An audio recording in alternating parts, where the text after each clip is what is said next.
have been fixing bugs on my computer and chasing them in real life as well. I'm trying to get rid of them on my computer as well as in real life. These are tree bugs, harmless. They're kind of cute, but also a little bit loud and obnoxious. They live on trees and they come inside when the lights are on and it's really hot outside. So yeah, I've been fighting bugs on both fronts.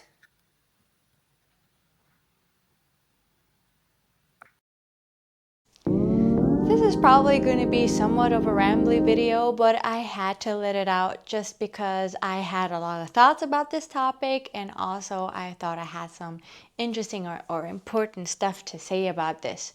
So what I'm going to talk about today is the changes regarding the YouTube Partner Program, radical changes actually, and how I think, in my opinion, that these are changes that do not benefit YouTubers, creators on the platform whatsoever.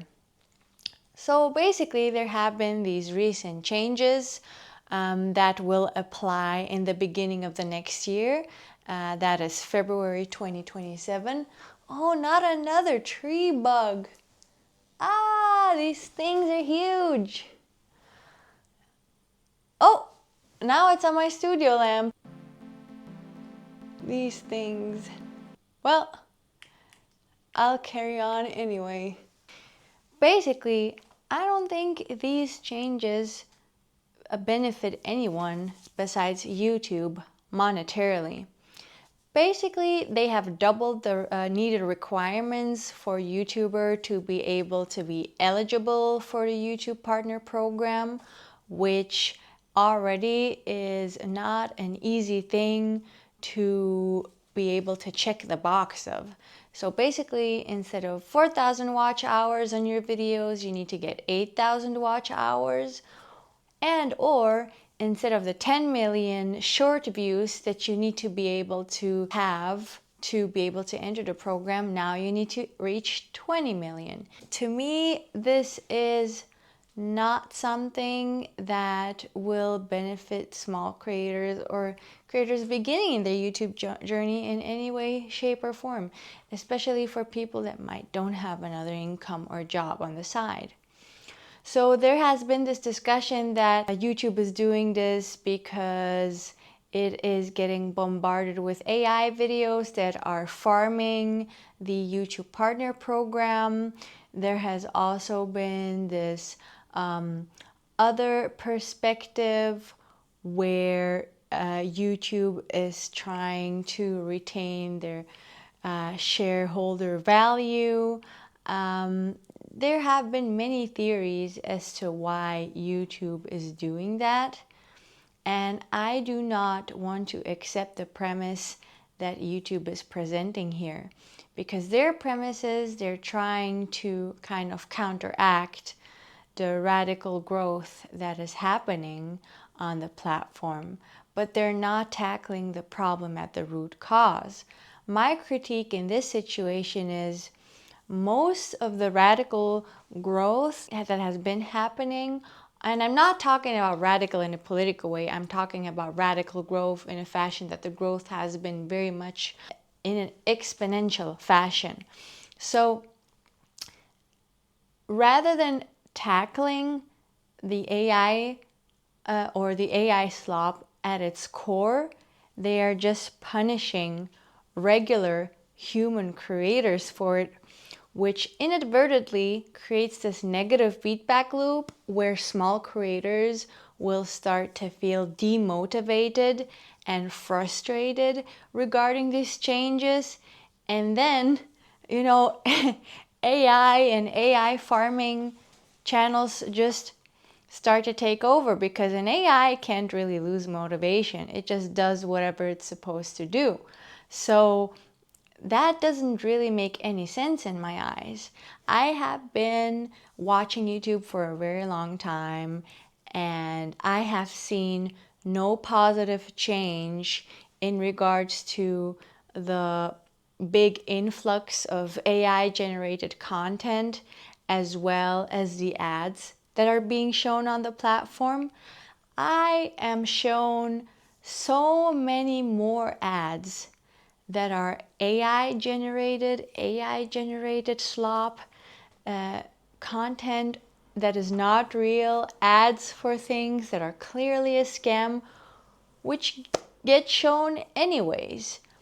I have not seen a positive change in regards to that. And the ads that are being shown in the platform aren't really moderated upon. But there has been a huge influx of regular YouTubers getting falsely flagged by the same exact system. So YouTube's changes don't really have any meat on the bone.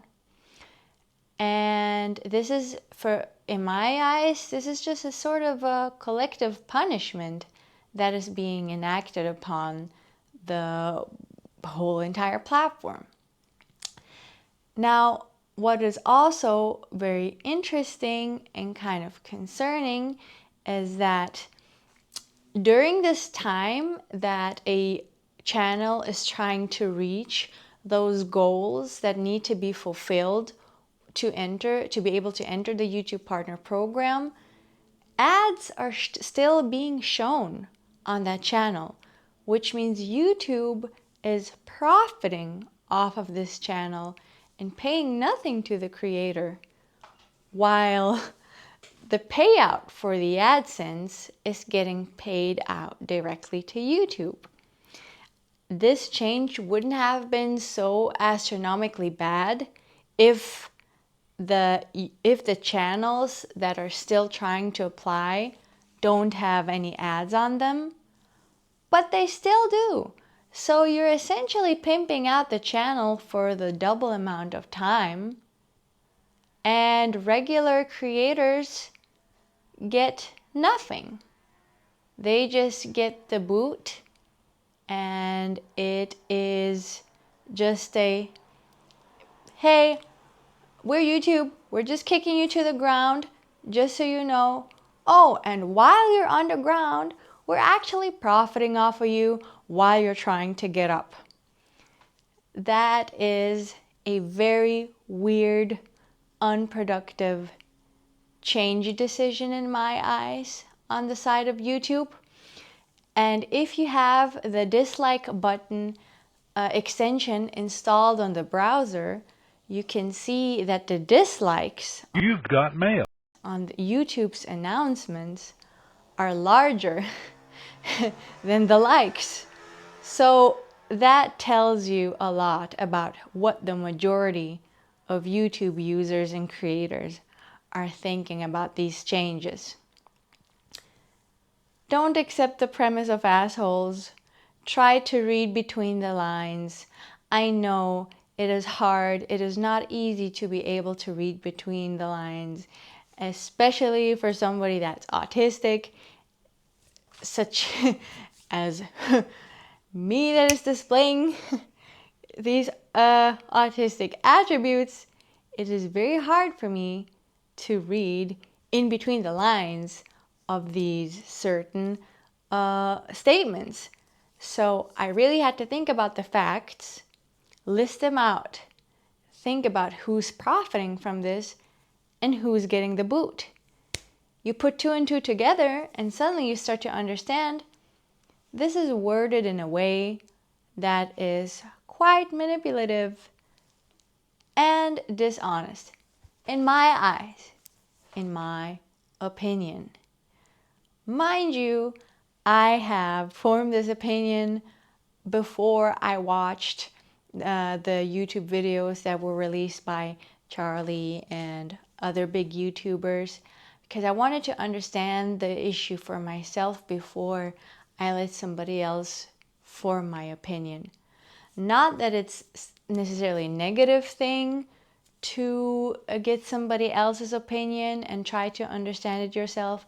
I wanted to understand this topic with a clean brain so I could really practice what is bad and good about this situation.